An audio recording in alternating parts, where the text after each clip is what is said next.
जब भी भारत में बेरोजगारी यानी अनएम्प्लॉयमेंट पर बात होती है तो गवर्नमेंट डेटा क्लेम्स और ग्राउंड रियलिटी में फर्क साफ दिखता है। जून 2025 में सरकार ने कहा कि देश की बेरोजगारी दर सिर्फ 5.6% है। उनका कहना है कि इकोनॉमी तेजी से बढ़ रही है और जॉब मार्केट भी अच्छा परफॉर्म कर रहा है। लेकिन जब हम इन दावों की गहराई में जाते हैं तो बहुत से सवाल उठते हैं। आखिर ये आंकड़े कहां से आए? क्या ये सच में हर आम इंसान की जिंदगी को दिखाते हैं? एक तरफ सरकार कहती है कि भारत की जीडीपी ग्रोथ 7.4% है, जो दुनिया की सबसे तेज इकोनॉमी में से एक है। ये बात वो अपनी बड़ी अचीवमेंट के तौर पर दिखाती है। लेकिन दूसरी तरफ जॉब्स की सच्चाई कुछ और ही बताती है।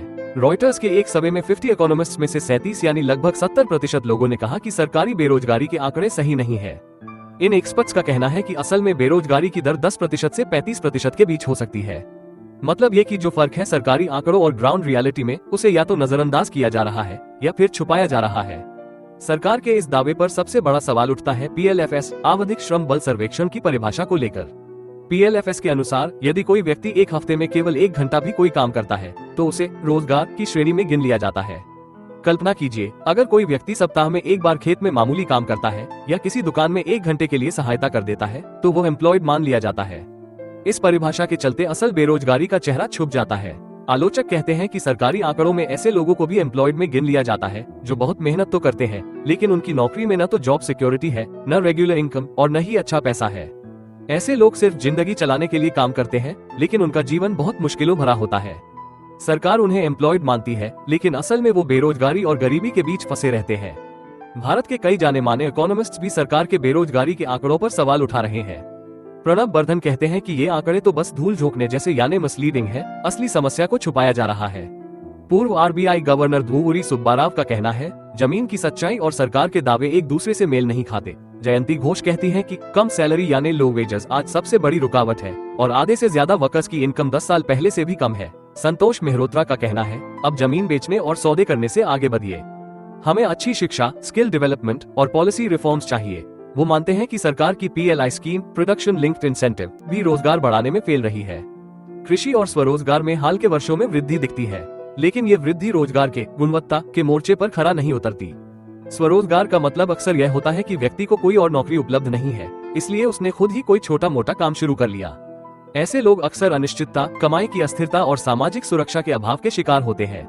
महिलाओं की स्थिति की बात करें तो पीएलएफएस के अनुसार महिला श्रम बल भागीदारी दर 31.7% तक पहुंची है। सरकार इसे उपलब्धि मानती है, लेकिन विशेषज्ञों का कहना है कि यह अंतर्राष्ट्रीय मानकों से बहुत कम है। G20 देशों की तुलना में भारत की महिला भागीदारी दर बेहद पीछे है। यदि मौजूदा गति रही तो भारत को महिला श्रम भागीदारी दर को G20 देशों के स्तर तक पहुंचने में 20 से 30 वर्ष लग सकते हैं। शहरी युवा बेरोजगारी एक और विकराल समस्या बनकर उभर रही है। लाखों युवा जिन्होंने डिग्रियां लेकर बाजार में दस्तक दी, वो आज भी नौकरी के इंतजार में हैं। शिक्षा संस्थानों से निकलने के बाद उनके सामने सबसे बड़ा संकट यही है, क्या पढ़ाई के बाद उन्हें योग्यता के अनुसार नौकरी मिलेगी या नहीं। इन तमाम आलोचनाओं के बीच सरकार की प्रतिक्रिया भी कम दिलचस्प नहीं। MOSPI यानी सांख्यिकी और कार्यक्रम क्रियान्वयन मंत्रालय पीएलएफएस के आंकड़ों की विश्वसनीयता का बचाव करता है।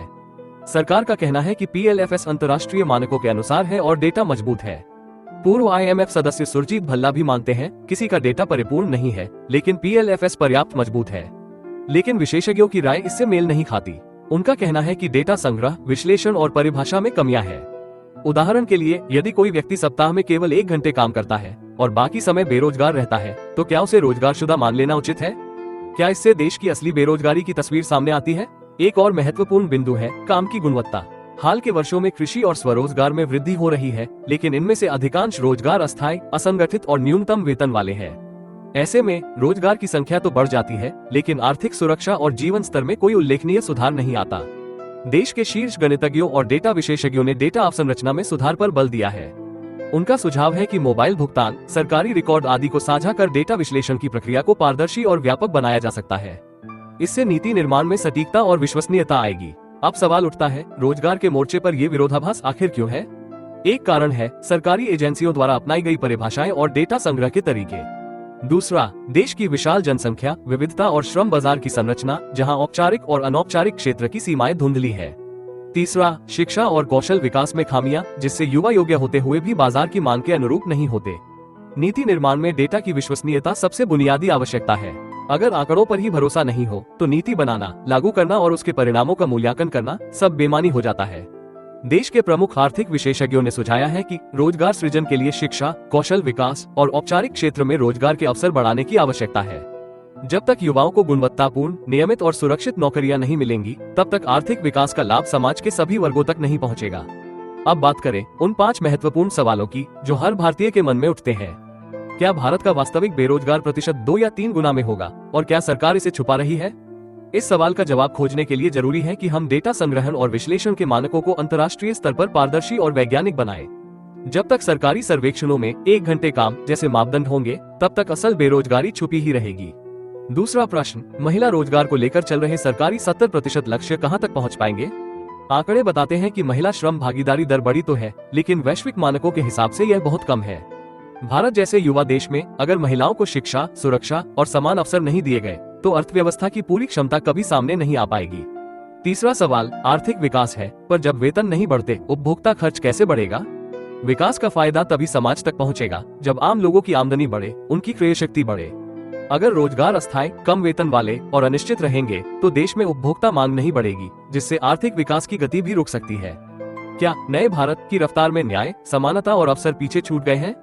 अगर रोजगार का मतलब सिर्फ काम में व्यस्त रहना है, चाहे वो काम उपयुक्त वेतन, सुरक्षा और स्थायित्व न देता हो, तो इससे समाज की आर्थिक दशा में कोई बड़ा सुधार नहीं होगा। असली विकास वही है जिसमें कामगारों की गुणवत्ता, उत्पादकता और जीवन स्तर में सुधार हो। 5वां सवाल, अगर डेटा विश्वसनीय नहीं हुआ तो नीति निर्माण में भरोसा कैसे बनेंगे? नीति निर्माण की पहली सीढ़ी होती है विश्वसनीय आंकड़े। अगर आंकड़े ही सही नहीं तो उस पर आधारित नीतियां समाज में बदलाव नहीं ला सकती। इससे जनता का विश्वास भी सरकार और संस्थाओं से उठने लगता है। देश की आर्थिक तस्वीर के ये रंग जितने जटिल हैं, उतने ही महत्वपूर्ण भी। भारत की युवा आबादी, उसका शिक्षा तंत्र, तकनीकी प्रगति और वैश्विक मंच पर प्रतिस्पर्धा की तैयारी, इन सबका सीधा संबंध रोजगार की गुणवत्ता, संख्या और वितरण से है। आज भारत को आवश्यकता है ऐसे सुधारों की जो रोजगार के आंकड़ों को पारदर्शी और वास्तविक बनाए। शिक्षा और कौशल विकास में नवाचार हो ताकि युवा न सिर्फ डिग्रीधारी बल्कि उद्योगों के लिए तैयार हो। महिला श्रम बल भागीदारी को बढ़ाने के लिए सामाजिक और आर्थिक अवरोधों को दूर किया जाए। स्वरोजगार और कृषि में लगे लोगों को भी सामाजिक सुरक्षा, प्रशिक्षण और वित्तीय सहायता मिले, जिससे वे अपने व्यवसाय को स्थायी और लाभकारी बना सके। नीति निर्माताओं, विशेषज्ञों और समाज के सभी वर्गों को मिलकर यह सोचना होगा कि हम अपने देश के युवाओं को कैसे सशक्त बना सकते हैं। तकनीक, नवाचार और उद्यमिता को प्रोत्साहन देना होगा, जिससे नए रोजगार के अवसर पैदा हो। भारत के आर्थिक भविष्य के लिए आज सबसे बड़ी चुनौती यही है, रोजगार के आंकड़ों की सच्चाई सामने आए ताकि नीतियां प्रभावी बने और हर युवा, हर महिला, हर परिवार को विकास का लाभ मिले। जैसे जैसे अर्थव्यवस्था आगे बढ़ती है, हमें यह नहीं भूलना चाहिए, संख्या से ज्यादा मायने गुणवत्ता का है। रोजगार केवल आंकड़ों में नहीं, बल्कि जीवन की बेहतरी और सामाजिक सुरक्षा में दिखना चाहिए। जब तक यह नहीं होगा, तब तक विकास अधूरा रहेगा। आज जरूरत है उस साहस की जो असली सच्चाई को स्वीकार करने में लगे, उस नीति की जो आंकड़ों पर नहीं, जमीनी हकीकत पर आधारित हो, और उस संकल्प की जो हर भारतीय के लिए रोजगार, सम्मानजनक आमदनी और बेहतर जीवन सुनिश्चित कर सके। देश की आर्थिक प्रगति का मतलब केवल जीडीपी वृद्धि नहीं, बल्कि लोगों के जीवन में वास्तविक सुधार है। और वो सुधार तभी होगा जब रोजगार के आंकड़े ईमानदारी से सामने आए और उनके आधार पर नीतियां बनाई जाएं। तभी भारत अपने युवा सपनों को साकार कर सकता है और एक समावेशी, समृद्ध और आत्मनिर्भर देश के रूप में दुनिया के सामने खड़ा हो सकता है। For more such stories, subscribe the channel. जय हिंद।